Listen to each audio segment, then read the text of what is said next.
Hey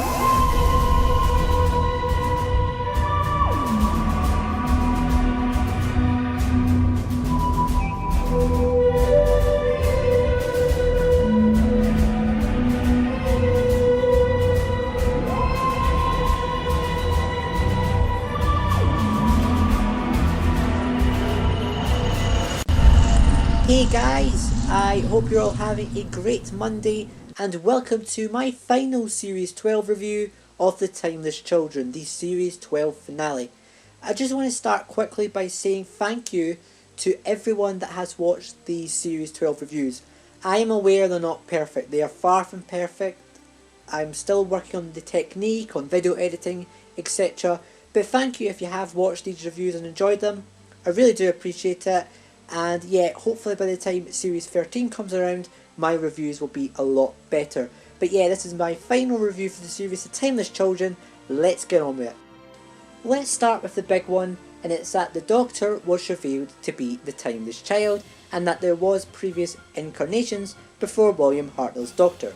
I won't lie, on first viewing I was a tiny bit disappointed, as pretty much everyone had theorised the Doctor was the Timeless Child, and I was hoping for it not to be as predictable as it was. But after thinking about it, I think it really works despite being predictable. That's mainly because the way this episode handles the big reveal is so good, and I'm glad Chris had that cameo with Joe's Doctor to basically show us the Doctor is still the Doctor, despite the big new information we've all found out. I also found it still had a few twists and turns, as I genuinely didn't see the Doctor actually being the founder of Regeneration coming, and that Joe's Doctor incarnation wasn't actually the Timeless Child. That was a bit of a surprise as well, so yeah, this episode definitely did surprise me at parts. With the previous incarnations of the Doctor, I can honestly get both sides of the argument. I can get why people like it, because it adds a new element to the Doctor and opens up many new potential storylines. But at the same time, I can easily understand why people dislike it a lot, because it means technically William is no longer the first Doctor, and it does make canon much more complicated for the foreseeable future.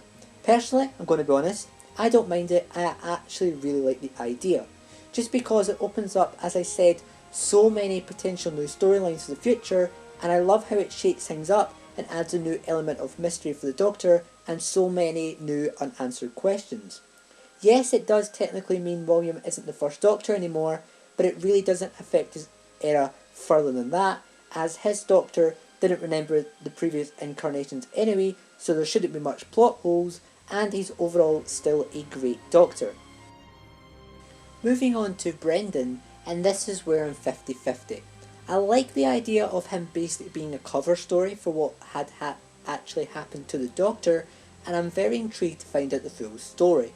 But at the same time, it feels a bit pointless to have that take up such a big chunk of last week's episode to find out this week it didn't really matter too much or move the story forward. I think this is where more information had to be given to us, and also the same with Joe's Doctor, because we still didn't find out where her Doctor exactly is in the timeline of things, and I presumed we would have found out in this episode. It's not a deal breaker, don't get me wrong, but it's something that I would have liked to have found out, since it's been heavily theorised since The Fugitive of the Judoon, and now it's going to mean much more months of trying to figure out where she is. In terms of the Cybermen, and I actually very much like them. On first viewing I thought, oh no, they've been forgotten about, which they were a tiny bit, but on reflection, nah, they were actually pretty damn good still throughout. In terms of the Cyber Warriors, I loved the design. As I said last week, I loved the Earthshock look, especially brought back for the helmets. However, I'm not too keen on their voices, as they are too similar to the Tennant Cybermen and even have the same delete catchphrase, which I wasn't a huge fan of. However, we also got another new race of Cybermen, and it was the Cyber Time Lords.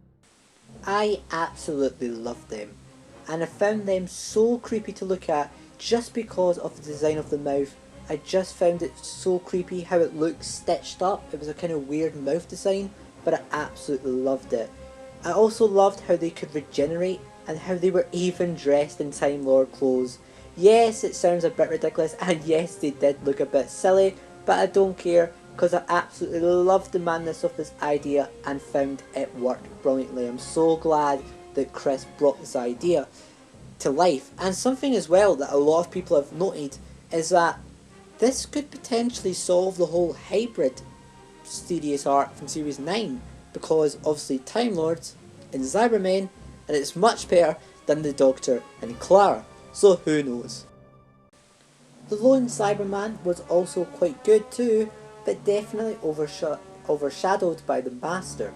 But I was expecting an episode with this big of a scale to struggle to fit everything in, and he still had some good moments with the Master throughout. But yeah, I would have liked to have learned more about him before he was a Cyberman and see what exactly led him to becoming a Cyberman, but hey, that's just how it is. Talking of the Master was easily the best part of this episode, alongside Jodie. Sasha did an amazing job, and I think this is probably my favourite Master story from the new series. His Master was so dark and unpredictable, and I absolutely loved it. Obviously we've seen the Master die, but he will definitely come back, and I feel it will also be Sasha's incarnation, as he is perfect for the role, and it would be a massive missed opportunity not to bring him back. Jodie was also amazing as well. It feels, as with most of the series, that Jodie got to use much more of her emotions, and it's absolutely great to see. I loved most of her scenes, especially when she had a flashback of previous incarnations. That scene was just perfect, especially with the added touch of the theme tune. I absolutely adored it. I have loved Jodie's Doctor this season, and I honestly can't wait to see more of her in season 13. Companion wise, yeah, they were all pretty good as well. Ryan was better this week, still not great, but it was nice to see him having some stuff to do with fighting the Cybermen. Graham was also good, especially with the heart-to-heart with Yaz. That was a lovely scene, and I'm so glad they paired Graham and Yaz together for this finale. Finally Yaz, and she was also very good. Yaz had such a turnaround in the last few episodes, and I genuinely wouldn't mind if she stayed on as a sole companion for Series 13. If I had to pick a standout scene, it would have to be where obviously Graham gives her the lovely motivational speech, but also when she really didn't want to let the Doctor go near the end of the episode in the TARDIS. I won't lie, that scene did hit me in the heart, and it felt like a lovely, sad but caring moment between Yaz and the Doctor. So just going to wrap up and talk about a few more things throughout the episode. So there were also the guest characters as well.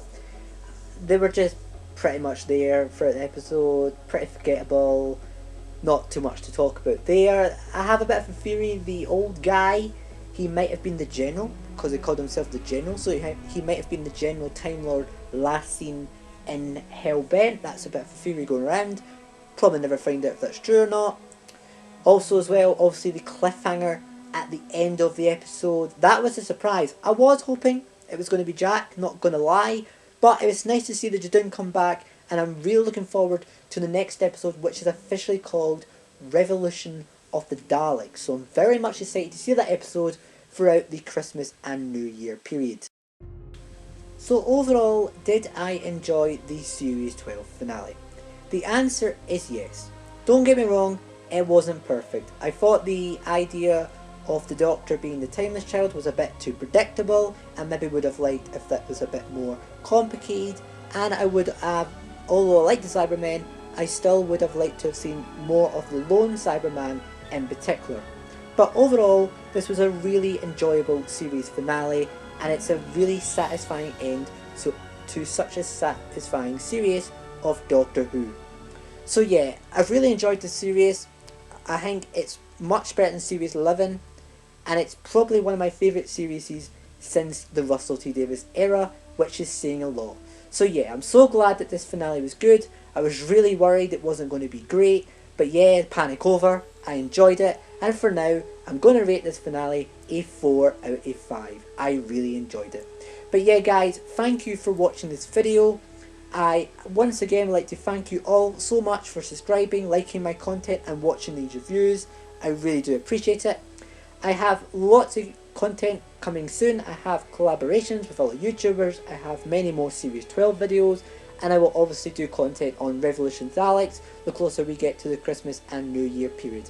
But yeah guys, thank you for watching this video. Please give it a thumbs up if you enjoyed the video. Please subscribe, and I will see you all in my next video, which will be my final Series 12 rankings part 1, which will be coming hopefully next week. But thank you guys for watching, take care, and I will see you all in the next video.